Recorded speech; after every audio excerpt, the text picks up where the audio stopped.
Aloha, everyone, and good morning. This is the September 24th, 2025 Land Use Commission meeting. This is an in-person meeting, which is being held at the Airport Conference Center in the Hawaiian Airlines Terminal Building at 400 Rogers Boulevard, 7th floor, IIT Suite 700, room number 1, Honolulu, Hawaii. This meeting is open to the public. For all meeting participants, I would like to stress the importance of speaking slowly, clearly, and directly into your microphone, unlike what I did in the beginning. Before speaking, please state your name and identify yourself for the record. Even though this is an in-person meeting, please be aware that all meeting participants are being recorded on the digital record of this Zoom meeting, which will be posted to YouTube and used for court reporting purposes. Your continued participation is your implied consent to be part of the public record of this event. If you do not wish to be part of the public record, you should exit this meeting now. I will also share with all participants that we will take breaks from time to time, probably every hour. My name is Brian Lee from Oʻahu, and I will be serving as chair today. We currently have 9 seated commissioners, and along with me today are 2 members from Oʻahu, Commissioner Mel Kahele and Commissioner Kuikiokalani Kamakea Ohelo. We have 1 commissioner from Maui, Commissioner Bruce U'u, and 2 members from Kauai, Commissioner Dan Giovanni and Commissioner Michael Yamane. We also have 2 commissioners from Hawaii Island, Commissioner Nancy Carr Smith and Commissioner Miles Miyasato. Also in attendance is Land Use Commission Executive Officer Daniel Orodenker, LUC Staff Planner Martina Segura, LUC Chief Clerk Ariana Kwan, and the LUC Deputy Attorney General John Dubiel. Again, court reporting transcriptions are being done from this Zoom recording. All right, this is to consider the petitioner's motion for an order releasing conditions 1 through 22 in the findings of fact, conclusions of law, and decision in order dated January 2nd, 2004. Will the parties please identify themselves for the record? Petitioner, will you please identify yourself? Thank you, Chair. Good morning, Chair, members of the Commission, Curtis Tabata, appearing on behalf of the petitioner, Gentry Investment Properties. Also present with me today are Quentin Machida, Chief Executive Officer and President of Gentry Homes Limited, Brian Maja, Vice President of Engineering, John Cam, Vice President of Construction, Deborah Luning, Director of Governmental Affairs and Community Relations, and Sonny Rosario, Manager of Governmental Affairs and Community Relations. Thank you, Mr. Tabata. City and County of Honolulu, please identify yourself for the record. Aloha, Chair and Commissioners. Pono Arias, Deputy Corporation Counsel on behalf of the City and County of Honolulu. With me, I have Franz Krentz and Dino Wong, representatives from DPP. Thank you. Office of Planning and Sustainable Development, please identify yourself for the record. Good morning, Chair and Commissioners. Allison Cato, Deputy Attorney General for the Office of Planning and Sustainable Development. Also here with me is Maria Alice Evans, Director of OPSD, and Aaron Setagawa and Rachel Beasley, OPSD Planners. Thank you. Thank you. Good morning again, Mr. Tabata. Have you reviewed Hawaii Administrative Rules Section 15-15-45.1 regarding the reimbursement of hearing expenses? Yes, and we will comply. Thank you. So in accordance with Hawaii Revised Statute Section 84-14, commissioners are not allowed to take any official action affecting a business in which they or a member of their family has a financial interest. They must therefore recuse themselves from this matter if there is any benefit, monetary or otherwise, to themselves or members of their family. Also, in accordance with legal ethical standards, commissioners should disclose any relationship, business, social or otherwise, that they may have with the petitioner or its representatives or any of the other parties to this proceeding that may give rise to an allegation of bias or impropriety. Do any of the commissioners have any conflicts of interest or disclosures to make? Okay, seeing and hearing none, we'll now move on. Please let me briefly explain our procedures for today. First, we'll recognize the written public testimony that has been submitted on this matter. Next, we'll call for members of the public who wish to provide oral testimony on this matter. Next, the staff planner will give a briefing on the staff report that has been posted on this docket. Next, the petitioner will then be called upon to make their presentation. Then the chair will call on the county planning department and then OPSD for their presentation and/or comments. The commissioners will have opportunities to ask questions of the parties at the conclusion of each of their presentations. Then the parties will be given an opportunity for closing arguments. I will then reopen the floor to the public for any new and additional oral testimony on this matter.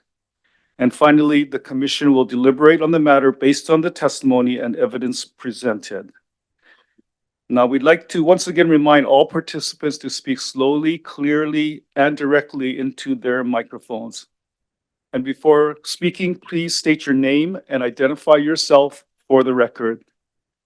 This will ensure our transcriber can produce an accurate transcript of these proceedings. Are there any questions now about our procedure for today? No questions. Okay, thank you. No questions. Thank you. No questions, thank you. Thank you. And as stated on today's agenda, please be informed that the relevant documents pertaining to this matter can be accessed for review on the LUC website at luc.hawaii.gov/A03-738. All right, we'll now recognize the written public testimony submitted on this matter. Ms. Kwan, has there been any written testimony submitted on this matter? Yes, Mr. Chair, we received one written testimony on September 17th from Roseanne Fridas, which has been posted to the website. Thank you, Ms. Kwan. Are there any members of the public that wish to testify on this matter? Seeing none at this time, Chair. Thank you, Ms. Kwan. We will now call on Ms. Segura to please summarize the staff report for us and any staff concerns. This is Martina Segura for the record. The staff report was posted on the LUC website on September 19th, last week, Friday.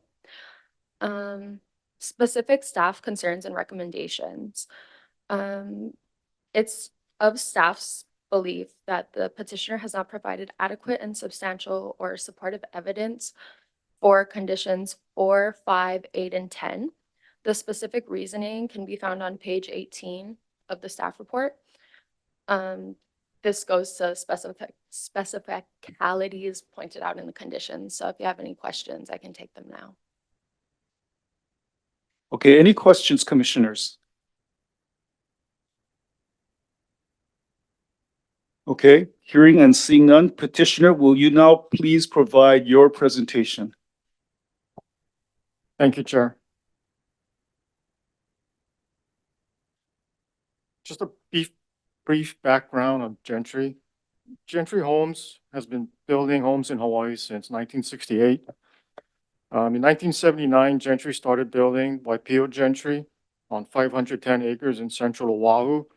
And over the years, Gentry has built over 14,000 homes in Hawaii, along with commercial and industrial developments. The project we're here for today is called Ewa Makai. And on January 2, 2004, the LUC reclassified approximately 282.614 acres in Ewa, Oʻahu, from the agricultural district to the urban district for residential, commercial, and community facilities. If I may share screen, Chair, I'll just have some orientation maps for the commission to review.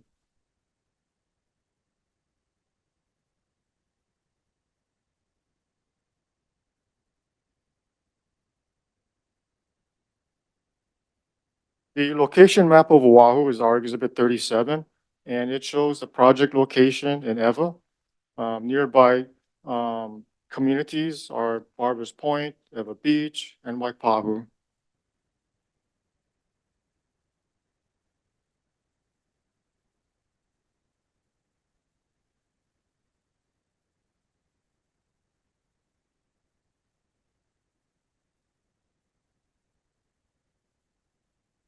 Exhibit 38 is a satellite map of our project, Ewa Makai.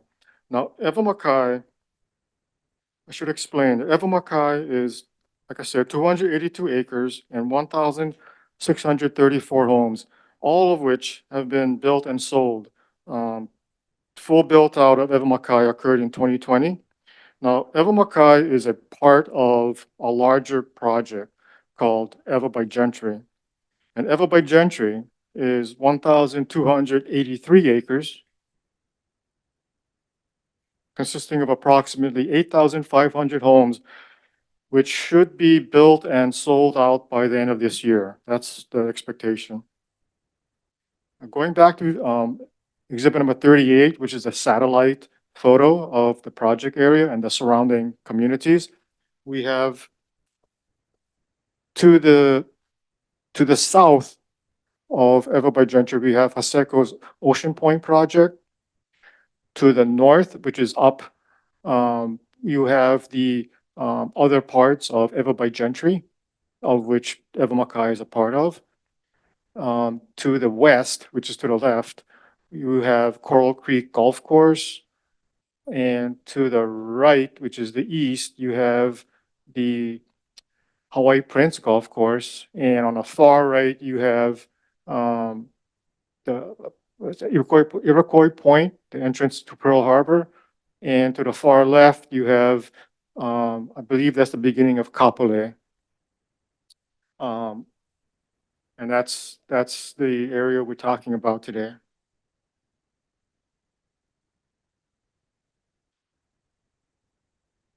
Now, we have 22 conditions for the commission to consider. So what my plan is to just go through them one by one in order.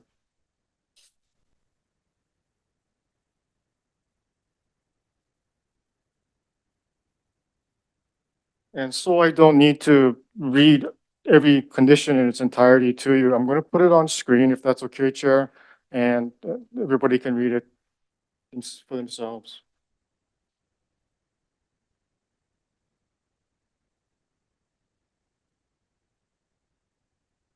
So condition one is the affordable housing condition, and what it basically requires us is to comply with all of the city requirements for affordable housing. And what we've done is we've attached as Exhibit 2 to our Exhibit 1. Exhibit 1 is our annual report. So our most recent annual report is found at Exhibit 1. And at Appendix 2 of Exhibit 1 is the Affordable Housing Agreement between DPP and Gentry. That's dated November 19, 2004. The agreement was amended by DPP's letter dated August 1st, 2007. Appendix 3 of Exhibit 1, our annual report, is DPP's March 16, 2020 letter acknowledging fulfillment of the affordable housing requirements and the agreement for Ewa by Gentry. And Ewa by Gentry is the larger project, which Ewa Makai is a part of. So having fulfilled all of the affordable housing requirements for Ewa by Gentry, we also fulfilled all of the affordable housing requirements for Ewa Makai. And the breakdown of the affordable housing units for Ewa by Gentry was 849 affordable housing units for 80% area median income, 1,397 affordable housing units required for 120% AMI, 428 affordable housing units required for 140% AMI, for a total of 2,674 affordable housing units provided by Ewa by Gentry. And it was provided, I believe, in a combination of credits and actual housing units. And that satisfied condition 1. For condition 2, the public schools facilities condition, an agreement was reached with the Department of Education and Gentry. That agreement is found at Appendix 4 of Exhibit 1. And what it provided for was the contribution of land.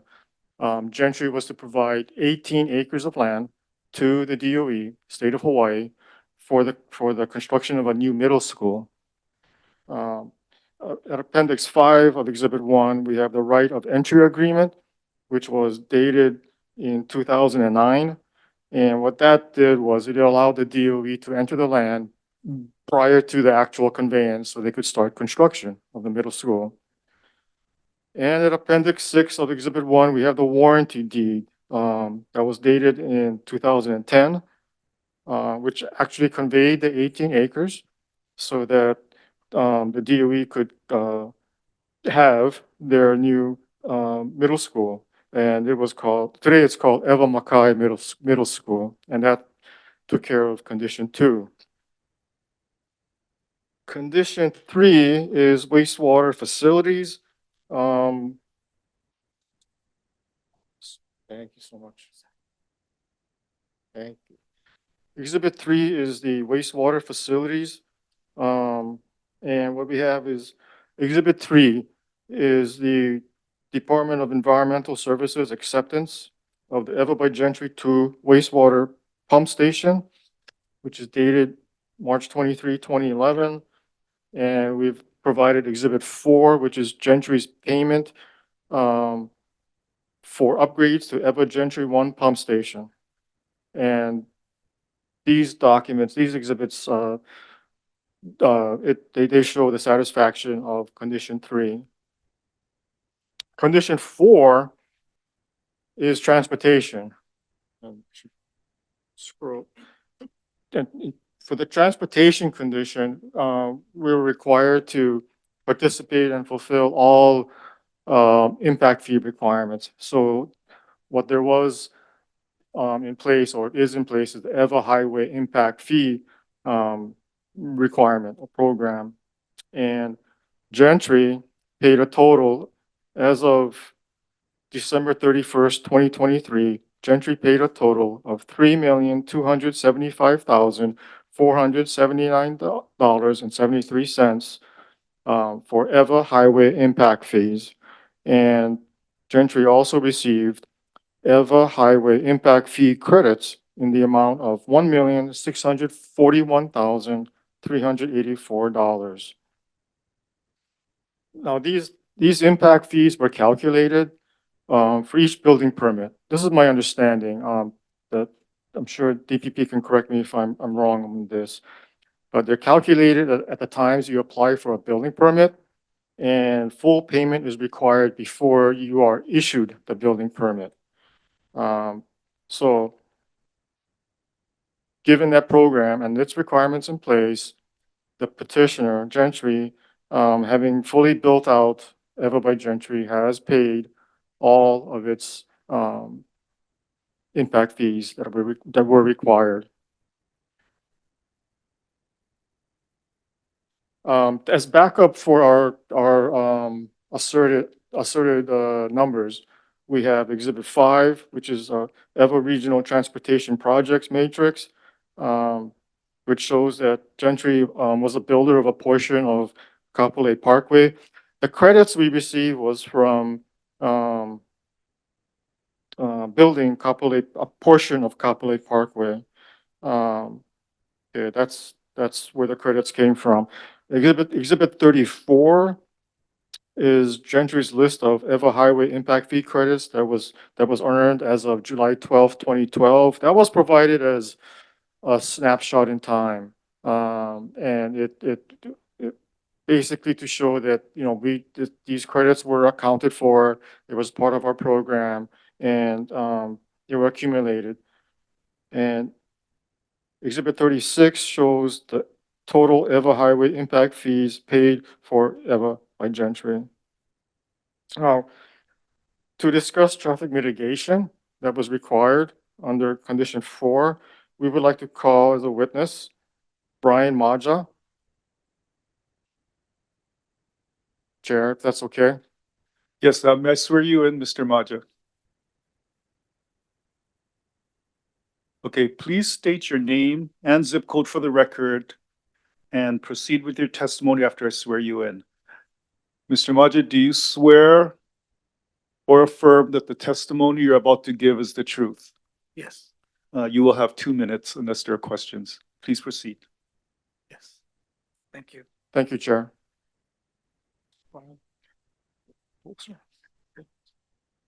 Please don't, if you have to speak longer than 2 minutes, please feel free. Thank you. It won't be. Good morning, Brian. Good morning. Would you please state your name, please state your job title and the name of your employer? I am the Vice President of Engineering for Gentry Homes Limited. And were there any traffic mitigation measures that were required for Eva Makai by the Department of Transportation or the city? Yes, there were. Most of them were described in the traffic impact analysis report that was done for the project.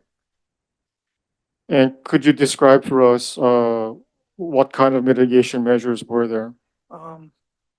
Major measures included extension of existing roadways, such as like some of the major ones were there was Keanui Drive, which is a north-south roadway on the east side of Fort Weaver Road.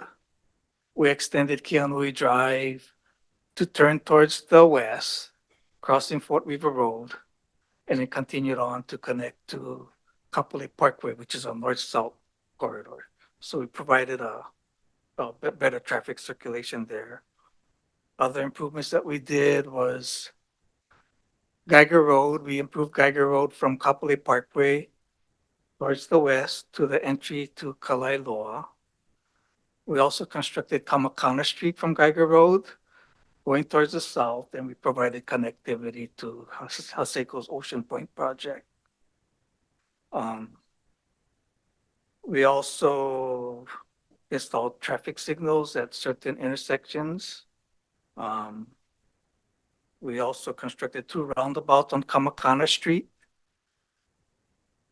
These roundabouts were not part of the traffic study, but the city required us to put those in, which we did. Also provided a pedestrian path from our homes on the west side of Coral Creek Golf Course.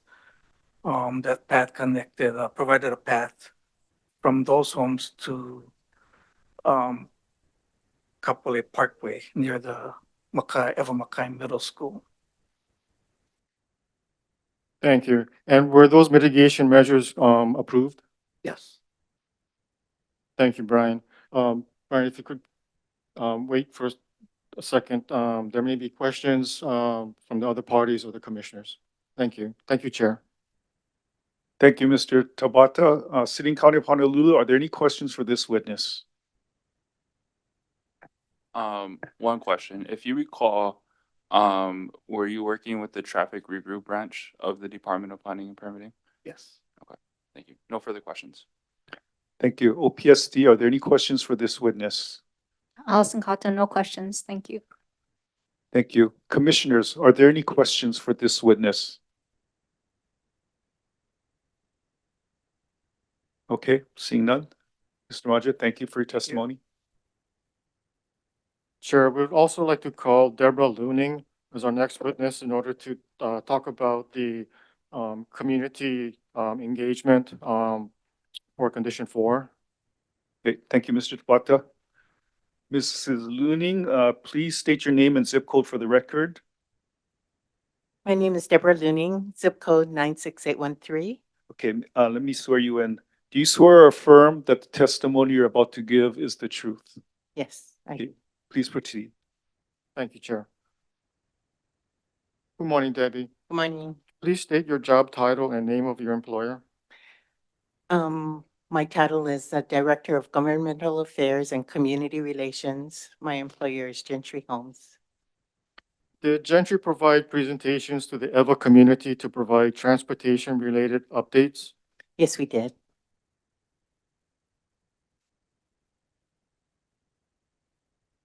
And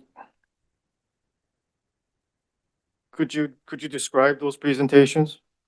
Yes, they were periodic presentations to the Eva Neighborhood Board as well as community meetings that were called by elected officials. We made presentations to certain organizations like the West Oʻahu Economic Development Association, Kapolei Rotary, et cetera. And about how many of those presentations do you think you gave over the years? I would say rough guesstimate, maybe 8 to 10 of them. And in addition to that, we did regularly attend the Evan Neighborhood Board meetings. And when questions would arise, we'd be there to answer any questions, or I'd be there. And how often did you attend the EVA neighborhood board meetings? I would say over the years, maybe roughly half of the meetings that were annually held, so. Thank you. I have no further questions at this time. Thank you, Mr. Tabata. City and County of Honolulu, any questions for this witness? Pono Arias, no questions. Okay. OPSD, any questions for this witness? Allison Cato, no questions. Thank you. Thank you. Commissioners, are there any questions for this witness? Yes, Commissioner Yamane. Thank you, Mr. Chair. Just questions on the 8 to 10 presentations. Do you have dates of those meetings and any minutes or documentation to provide the land use? I do have copies of the minutes of the Evan Neighborhood Board. I could provide you copies of my presentations itself. I don't have the agendas anymore from the community meetings, et cetera, because, you know, they happened a long time ago, and I did rummage through my files. I can provide you with copies of all of the Evan Neighborhood Board meetings from a certain period of time as I went through their online records of minutes that they kept. What about the presentations, the 8 to 10 presentations? That's different from the neighborhood meetings, correct? No, we did make presentations to the Evan Neighborhood Board. Okay, so the 8 to 10 presentations was part of being at the neighborhood meetings. Yes, Got it. no, well, being present at the neighborhood board meetings, that, you know, those were over 50% of the meetings per year, probably my guesstimate. But during the span of years, we did make several presentations to the Ever Neighborhood Board, specifically on Ever by Gentry, Ever Mackay, traffic improvements, just to give an update of our project specifically. Okay, But thank we you. were present to answer any questions or to give updates if anybody had any questions. Okay, thank you, Mr. Chair. No questions. Thank you, Commissioner Yamane. Any further questions from commissioners? Okay, Mr. Tabata. Thank you. Moving on to condition 5, that's the landscape building setback. And what this condition required was that for Fort Weaver Road, which runs down the middle of the project, maybe I should go back and show that satellite map again. So running down the middle of the project, you can see where my cursor is. This is called Fort Weaver Road, and it's the major highway in the area. Okay, and what condition 5 does is it requires a 12-foot buffer area on both sides of Fort Weaver Road, where the project straddles Fort Weaver Road, and that area needs to be landscaped. Our Exhibit 7 is the Plat 144 map, which is the west side, and it shows, and it has the feet, the width of this setback area is 15.25 feet, and Exhibit 8 is the other side of it, other side of the street on the east side, Plat 141, and it shows the width to be 54.50 feet. As far as the landscaping goes, we would like to recall Brian Maja to testify about the landscaping. Thank you. Just to remind you, you're still under oath, Mr. Maja.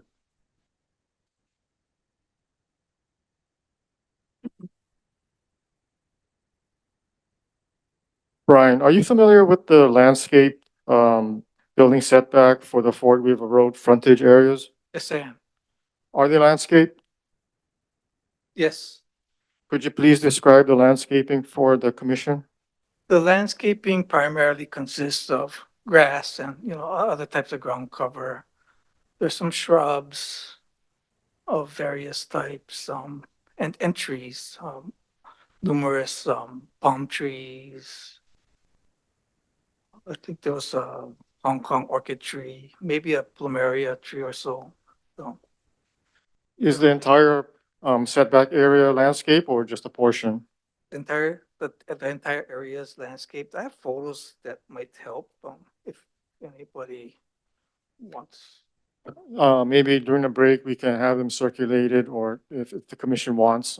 We did not have time to submit it as an exhibit. But Mr. Maja does have photos of the landscape area. I have no further questions for this witness, Chair. Okay, thank you. Thank you, Mr. Maja. Honolulu County, Sitting County, any questions for this witness? Pono Arias, no questions. OPSD, any questions for this witness? Allison Cato, no questions. Thank you. Okay, thank you. Mr. Tabata? Thank you, Chair. Condition 6 is the archaeological inventory survey condition, and it required compliance with 6E during the development of the project.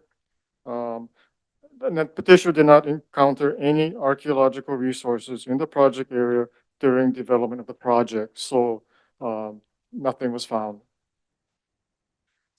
Condition 7, historic preservation mitigation plan. We provided exhibits 10 and 11, and these show that there were communications or attempted communications with Oʻahu to discuss the naming of the middle school and a park, so that we could find the appropriate Hawaiian name for these facilities. And it was after consultation and discussion with various people. The new middle school was named Eva Makai Middle School, and the private community park in Eva by Gentry was named Hoa Launa Park. Condition 8, moving on to condition 8, I should stop this.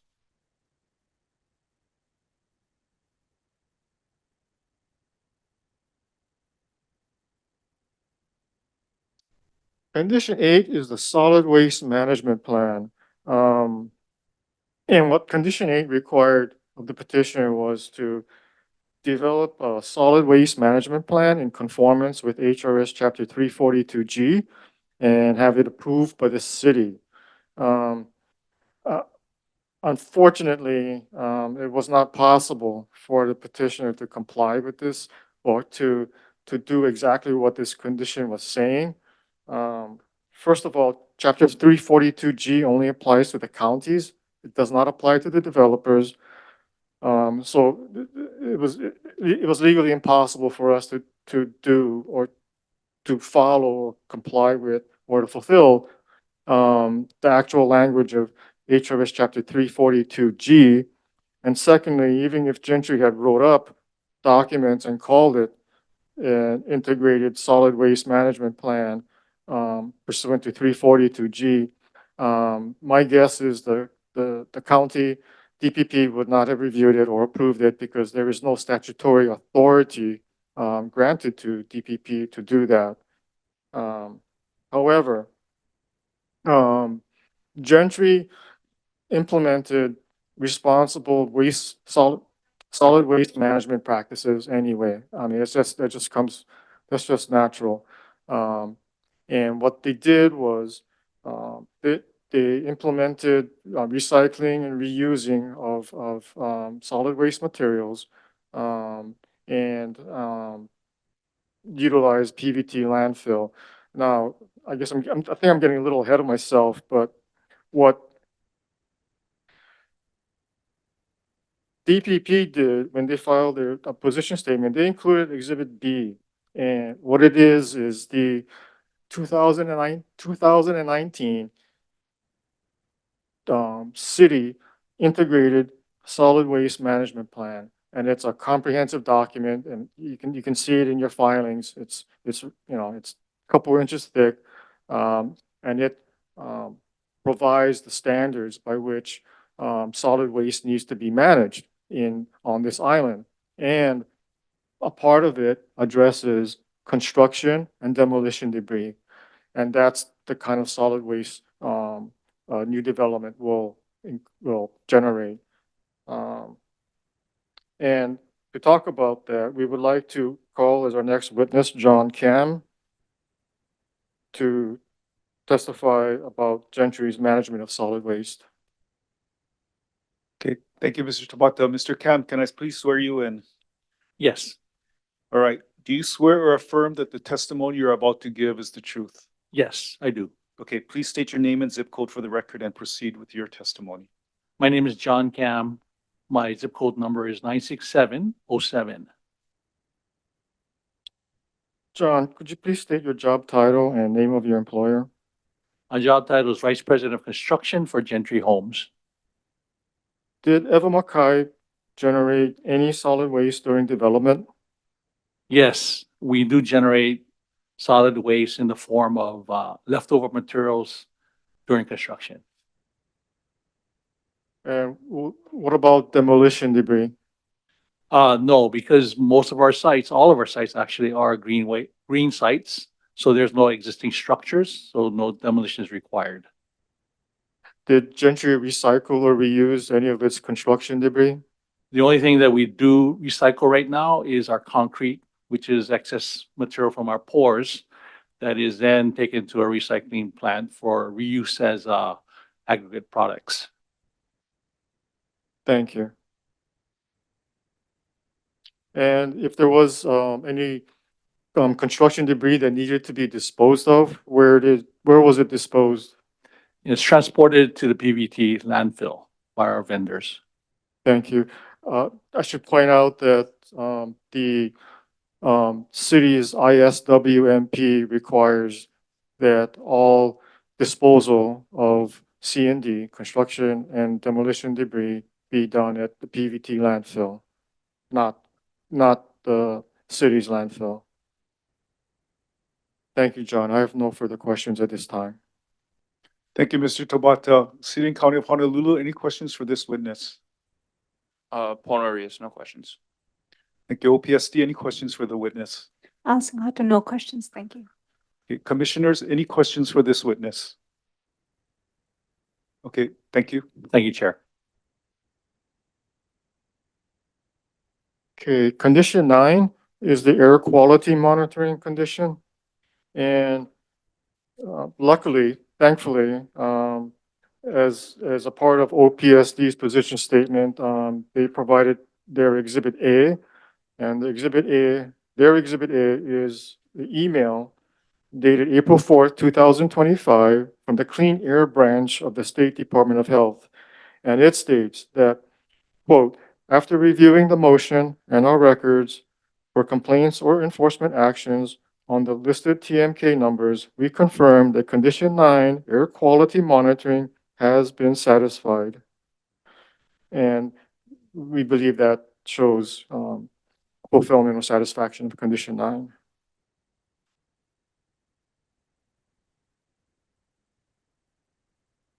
Condition 10, drainage improvements.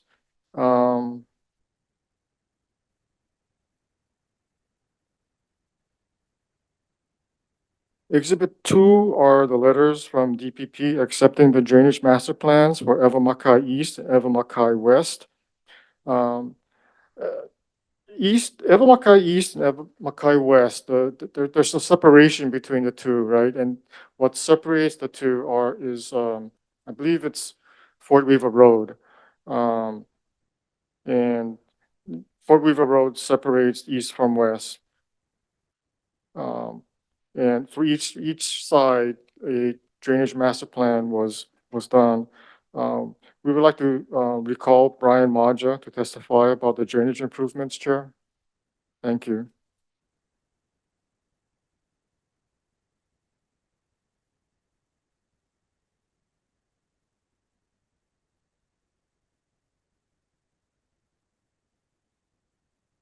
Brian, were drainage improvements required for Eva Makai? Yes, there were, the drainage, master plans that you spoke of earlier for Evamakai East and Evamakai West outlined the required drainage improvements for the project. And what kind of drainage improvements were required in the drainage master plans?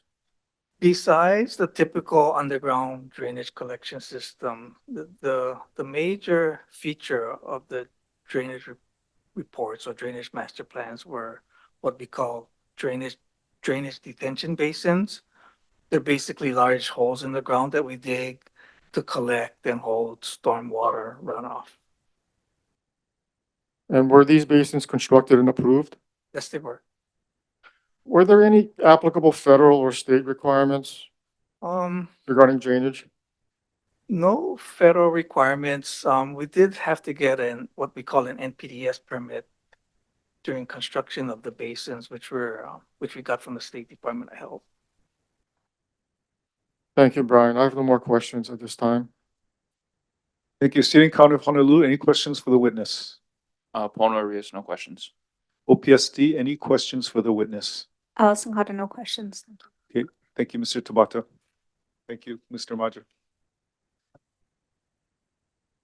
Condition 11 is the regional drainage solutions. Now, the drainage master plans for Eva Makai contain all the required drainage solutions that are legally required to be constructed and approved. And as stated in Gentry's annual report, which is Exhibit 1, Gentry participated in Kaloi Gulch regional drainage meetings held by DPP, and it was determined that drainage designs of all developments in the Kaloi drainage basin conformed with applicable federal, state, and city standards or city requirements. In addition, petitioner entered into an agreement with Hawaii Prince Hotel in 2003 to address the drainage issues between them. And that agreement is Exhibit 14.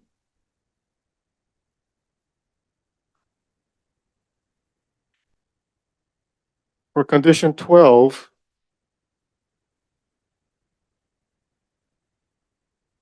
condition 12 is water resources allocation and permits. And attached to DPP's position statement as Exhibit A is a letter from the Board of Water Supply for the City and County of Honolulu. And the letter states that, quote, "The Board of Water Supply confirms that Gentry Investment Properties, Eva Makai, has fulfilled Condition 12 of the State Land Use Commission docket number A03738, end quote. And we believe that evidence is satisfaction of Condition 12. Condition 13 is the navigation and noise easement. And the navigation and noise easements for Eva Makai and related documents are Exhibits 15, 16, and 17, and Exhibits 23 to 32. And these exhibits confirm the petitioner's satisfaction of Condition 13. For Condition 14, sound attenuation, this condition prohibits the construction of residential units in areas exposed to Honolulu International Airport and Naval Station Barbers Point noise levels of 65 LDN or greater. Petitioner confirms satisfaction of this condition by showing that Eva Makai is located outside of prohibited areas as shown on Exhibit 18. Condition 15 is civil defense. And our Exhibit 19 is the civil defense letter dated August 10, 2005, stating that the siren for the project passed final inspection, showing that Gentry satisfied Condition 15. Condition 16 is the energy conservation measures condition. And we provided Exhibit 20, and that's a list of features that our homes have. And what's included in that list of features is a list of energy-saving features that were incorporated in the homes that Gentry built for Eva Mackay. Condition 17 is compliance with representations to the commission. Exhibit, for that condition, our exhibit 21 is the Eva Mackay land use plan in 2003. And exhibit 22 is the current land use plan showing, we believe shows compliance with and satisfaction of condition 17. Condition 18 is the notice of change in ownership interest.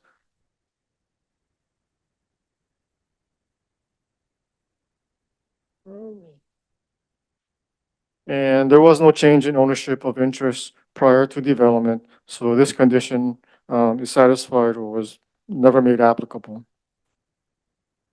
Condition 19 is annual reports, and Gentry filed their annual reports and satisfied this condition. Condition 20 is the release of conditions imposed by the commission, and this motion is requesting that release. Condition 21 is the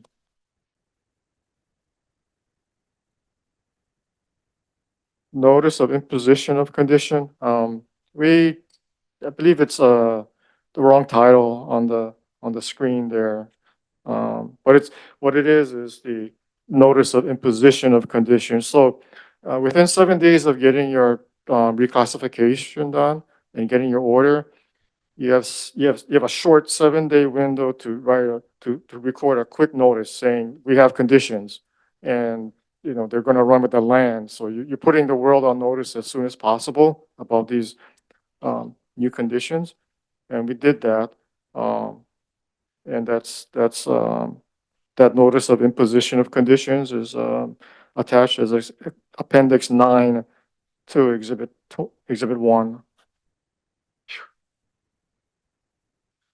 Condition 22 is the recording of conditions. So it takes a little bit of time to write up this declaration of conditions and have it recorded.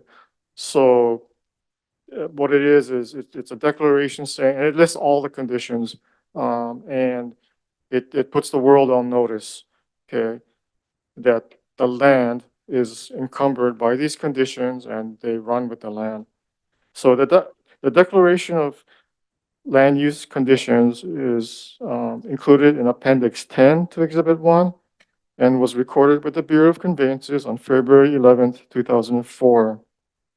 Since then, the conditions have been an encumbrance on the land, affecting every landowner in the petition area, including the homeowners of the 1,634 units. If the commission releases all 22 conditions, then Gentry will record the release, and those conditions will no longer be an encumbrance on the land. And that's all I have for my presentation, Chair. Thank you, Mr. Tabata. Commissioners, do you have any questions for the petitioner? Okay, seeing none, City and County of Honolulu, any questions for the petitioner? Pono Arias, no questions. Okay, OPSD, any questions for the petitioner?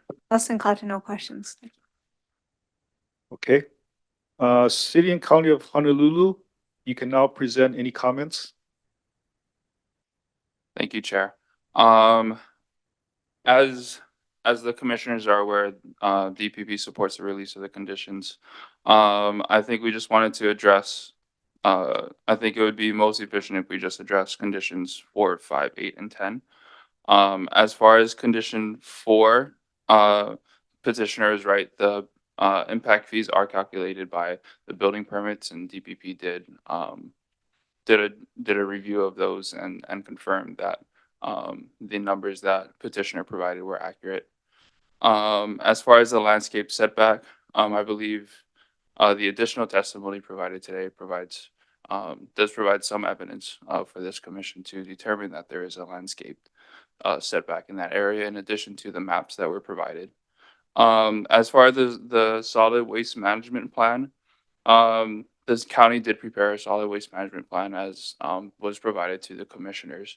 We'll add that that plan is, I think, intended to be a little more comprehensive than just construction, but on top of their, but that plan is now in place. And I believe the intent of that, according to the staff report, the intent of the condition was to incorporate efficient waste management and waste reduction strategies. And if you look at the solid waste management plan, you'll see that there are strategies that the county is implementing to ensure that that intent is met. And then finally, for the condition 10, I believe that the additional testimony provided on those issues did address some of the LEC's concerns. And then I'll also add that DPP did do its due diligence in terms of working with petitioner, in terms of working with other city agencies such as BWS to make sure that these conditions were satisfied and met. With that, nothing further. Thank you, City and County Commissioners. Do you have any questions for the City and County? Okay, seeing and hearing none. Thank you. OPSD, please present your comments.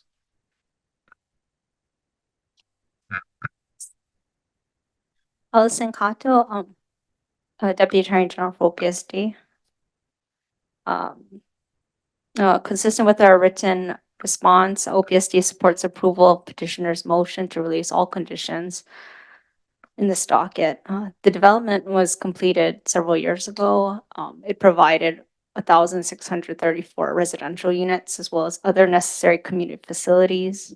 And based on petitioner's presentation, the evidence they've submitted, the testimony from the witnesses, comments from state agencies and the city, and for the reasons stated in our written response, OPSD believes that petitioner has complied with all of the requirements imposed on this project and that all conditions should be released.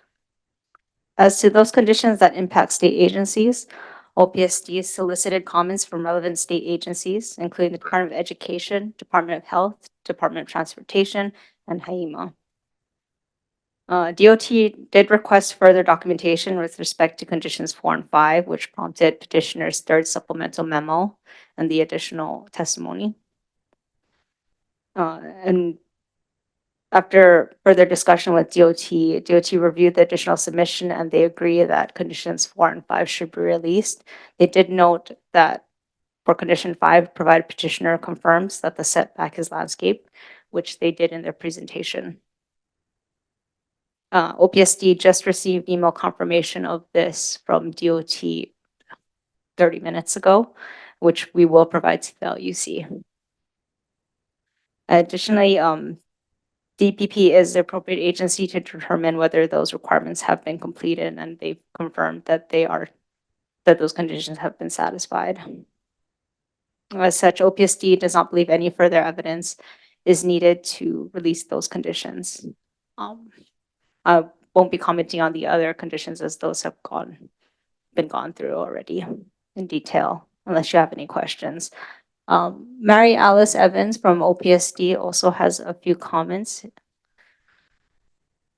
Please swear her in. Thank you. Director, I'll have to swear you in. Yes. Do you swear or affirm that the testimony you're about to give is the truth? Yes, I do. And I think I have to ask her for the zip code and your Oh, just your name and zip excuse me. code. Yeah. I am Mary Alice Evans. Excuse me, I'm getting over a cold, Commissioners. I'm the Director of the Office of Planning and Sustainable Development for the state of Hawaii. And my zip code is 96795, as one of your commissioners has. I would like to this is address a policy issue rather than a legal issue, if you will indulge me. Housing is Governor Green's top priority for workforce families in the state of Hawaii. Gentry has provided quality homes for our workforce families. And we believe that that developers that are willing to step forward to comply with these conditions and to build homes, particularly in this environment, which is tremendously challenging because of mortgage interest rates and financing interest rates, and of course, additional costs for materials that have incurred tariffs. We have to do everything we can to support those developers in following our state policies on increasing the number of workforce homes, as long as they are consistent with project labor agreements and other conditions that support the quality of life of our workers. So that's all I wanted to say. Thank you. Thank you for your comments. Commissioners, are there any questions for Director Evans? Okay, seeing none, thank you. All right, Ms. Kato, are you finished or do you have any more comments? No further comments. Thank you. Okay, thank you, Mrs. Kato. And I'll ask again, are there any questions for Mrs. Kato, commissioners? Okay, seeing none. We're going to go with closing arguments. So the petitioner, do you have any final comments you would like to make at this time? Yes, thank you, Chair. In closing, we believe that the evidence provided by Gentry, DPP, and OPSD constitutes adequate, substantial, and sufficient evidence for the release of all conditions, including conditions 1 through 22, and that there is good cause for the Commission to grant petitioner's motion for an order releasing conditions 1 through 22. Thank you, Chair. Thank you. Sitting County of Honolulu, do you have any closing arguments that you would like to make? As we previously stated, we support release of the conditions. That's all. Thank you. Thank you. OPSC, do you have any closing arguments that you would like to make? Allison Cato, no further comments. Thank you. Okay, thank you. Commissioners, do you have any final questions or comments for the parties? Commissioner U'u. Yeah, I just wanted to make a comment that, as I read here, findings of facts, conclusions of law, and decision in order dated and filed January 2nd, 2004, along with the 22 conditions that you guys adhere to. And as I sit here as a new commissioner, second year, and I don't think no one has come up before us and look at DBAs to build housing. And as we know, Maui is in dire need of homes. We lost 2,100 units at minimum in Lahaina. I say that at minimum because most of them are multi-families, but I guess hidden as single-family homes. And we had a fire last night in Paia, and I think we lost some homes. Might be, I know one was lost, and we were evacuated from our house and last night. So I got home at about 10 o'clock. So as I see you guys navigating this daunting process with 22 conditions and doing what is needed for our people to remain and call this place home, I commend you guys. No one has come in up the last year and a half for DBA to build homes in Maui. It's been years. And part of it is us, the commission, I think. And I think we got to make one loud voice to say, hey, we welcome you guys in to create homes for people. That's how I see it. That's how I view it. Thank you for your time. Thank you for your work. Thank you for providing homes. I appreciate you guys and I commend you guys. Good job. Thank you, Commissioner U'u. Any other comments from commissioners? Commissioner Nancy Carr-Smith. Thank you, Chair. I echo that. Thank you for the good work in building all those homes. There were just two things. I would love to see those photos of the landscape. If we're going to take a break, maybe before we vote, that'd be great. I appreciate all the testimony from your witnesses. That was helpful. The only other thing that I wasn't totally clear about was on condition 10. In the staff report, it says that there's nothing on the record from government agencies that drainage improvements identified in the master plan have in fact been constructed. And I think the testimony was that it's been constructed, but is there any other evidence that might have been overlooked that would have caused staff to say that?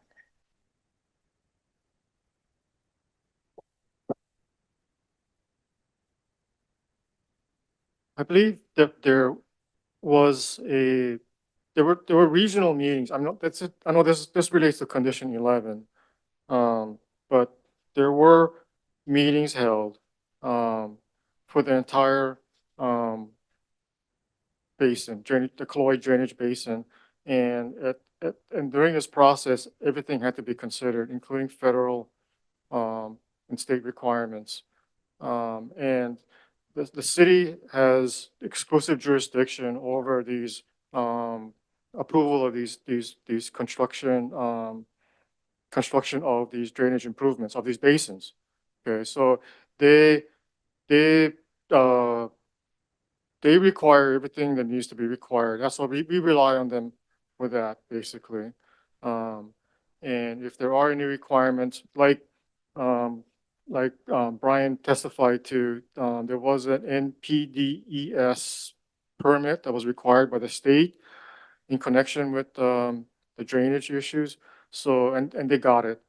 So, the overall process, we believe, takes into account any applicable federal and state requirements. And that word applicable is utilized in both conditions 10 and 11. So it is not necessarily that there are, federal requirements or state requirements that they need to be checked off on, because drainage is a city jurisdiction. And they take care of, those drainage issues. So I think overall, those factors, took care of what you're asking about. Thank you, Mr. Tabata. May I ask City and County of Honolulu, can you please confirm that the drainage improvements identified in the master plan have in fact been constructed? Thank you, Vice Chair. Yes, they have been constructed. After approval of the drainage master plan, DPP will, I don't know what the right word is, but I guess inspect and review, development, to make sure that it's built according to the plans. Thank you both. Okay, thank you, Commissioner Carr-Smith. Any other questions from commissioners? Okay, seeing and hearing none, really appreciate the thorough and diligent report from Ms. Segura and staff, and for doing their diligence. We really appreciate them. And I did look at Google Earth and that intersection, and it did look like the landscaping was there, but I think we are wise to follow up on things like that and confirm. We should now take a 10-minute break, and then we'll come back for public testimony. Thank you.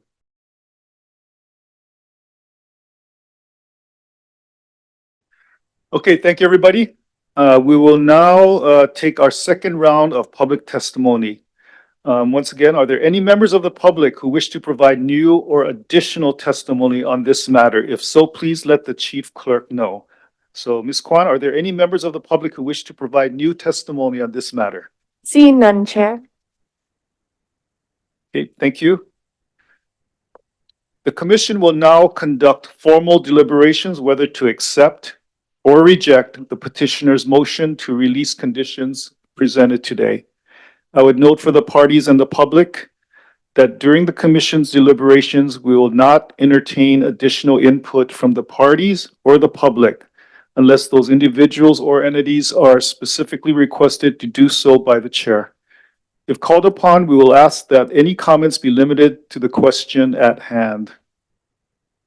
So commissioners, let me confirm that each of you have reviewed the record and are prepared to deliberate on this matter. After I call your name, will you please signify with either aye or nay that you are prepared to deliberate on this matter? Vice Chair Carr-Smith. Aye. Commissioner Giovanni. Aye. Commissioner Kahele. Aye. Commissioner Miyasato. Aye. Commissioner Uu.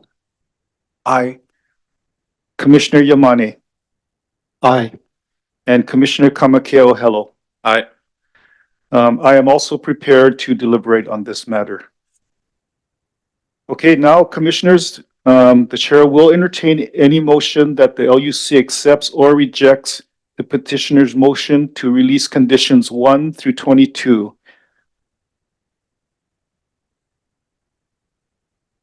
Chair, I'm gonna make a motion that we release those conditions, and make a couple of comments here. I live on the west side of the island of Oʻahu. I know how things are getting rough out there with finding housing, workforce housing, affordable housing. I would hope that instead of the 800 plus homes that they're looking at being affordable, that it would have been less than the 40%. 30% would have been better, AMI. But, petitioner filed in 2004, I believe. It's been over 20 years. And I think they've met most of the conditions, if not all. OPSD don't have a problem. The city don't have a problem. And anyway, I make a motion that we release those conditions. Thank you. Thank you, Commissioner Kahele. Commissioner Kahele has moved to make the motion to release conditions 1 through 22. Is there a second? I'll second the motion. The motion is seconded by Commissioner and Vice Chair Nancy Carr Smith. Commissioners, is there any discussion? Okay, seeing and hearing none. Mr. Ordenker, will you please conduct the roll call vote? Thank you, Mr. Chair. The motion is to grant the motion to release conditions 1 through 22. Commissioner Kahele, Aye. Commissioner Carson, Aye. Commissioner Hayashida is absent. Commissioner Kamakeo O'Hara, Aye. Commissioner Wu, Aye. Commissioner Miyasato, Aye. Commissioner Yamane, Aye. Chair, Commissioner Giovanni. Aye. Chair Lee. Aye. Thank you, Mr. Chair. The motion passes unanimously with 8 votes. Okay, thank you, Mr. Ordenker. Thank you to the parties for all your presentations, and please have a good rest of your day. Thank you. Thank you. Okay, we're going to Thank take a couple minutes to let the parties excuse themselves, and then we will reconvene.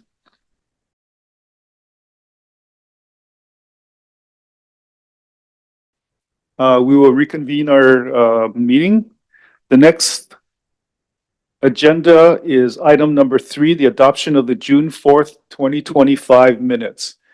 Ms. Kwan, has there been any written testimony submitted on the minutes? No, Mr. Chair. Thank you. Are there any members of the public who signed up to testify on the adoption of the June 4th minutes? No, Mr. Chair. Commissioners, are there any corrections or comments on the minutes? Commissioner Yamane. Mr. Chair, just for the record, I wasn't present at that meeting, so I will not be voting on this. Okay, thank you, Commissioner Yamane. Are there any other comments? If not, is there a motion now to adopt the minutes of the June 4th meeting? Motion to adopt. Commissioner Wu has moved to adopt the minutes. Is there a second? Second. Second, was that Commissioner Miyasato? Yes, okay. Are there any objections? All right, then if not, the minutes are adopted by unanimous consent. Thank you. Okay, the next agenda item is item number 4, the discussion and action, if necessary, on modification to the executive officer's employment agreement. We will now recognize any written public testimony submitted in this matter. Ms. Kwan, has there been any written testimony submitted on this? No, Mr. Chair. Ms. Kwan, are there any members of the public that wish to testify on this agenda? Not at this time, Chair. Okay, commissioners, are there any proposed suggestions or modifications to the executive officer's contract at this time? Yes, Commissioner Miyasato. Chair, I'd like to move that we go into executive session to consult with our legal counsel on questions, issues pertaining to the board's powers, duties, privileges, immunities, and liabilities. Okay, thank you. Is there a second? Second. The motion was made by Commissioner Miyasato and seconded by Commissioner Wu. Executive Officer, will you conduct the vote? Okay. Is there any objection? If not, all in favor say aye. Okay, we will enter into executive session. Also want to invite Ms. Kwan and Mr. Orodenker. And we will excuse Ms. Segura, right? Or you want to be in here? Oh, I'm sorry. Okay, Ms. Segura, do you want to be in this meeting? Okay, we'll include Ms. Segura as well.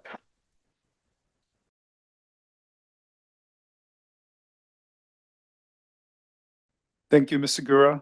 Okay, so we are exiting executive session at 11:23 a.m. And we discussed elements of the employment contract for the executive director with our deputy attorney general. All right, so at this time, commissioners, is there a pleasure of anyone to make a motion, or shall we continue?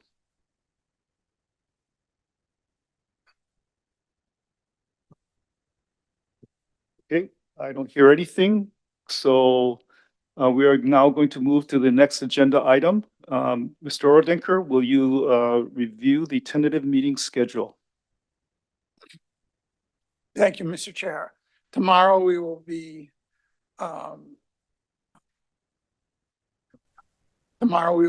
having a virtual Zoom meeting at the State Office Tower for training on environmental impact statements. On October 22nd, we have tentatively scheduled a presentation on the speed task force by Representative Iligan. On November 19th, we will be on Maui for the Ho'onani Development LLC matter. And on December 3rd, we will be on Kona for the University of Nations Kona motion. And that takes us through the end of the year. Okay, thank you, Mr. Ordenker. Commissioners, do you have any questions? Ho'onani Development LLC, 825-811. Okay. The 19th. When my term expires. We're not, that actually is, I think they're making a motion. But we haven't seen it yet. That's why it's tentative. Okay. Any other questions? Okay, if not, thank you, Mr. Ordenker, and thank you, Ms. Kwan, Ms. Segura. This concludes our meeting. Is there any further business to discuss? Hearing none, this meeting is now adjourned.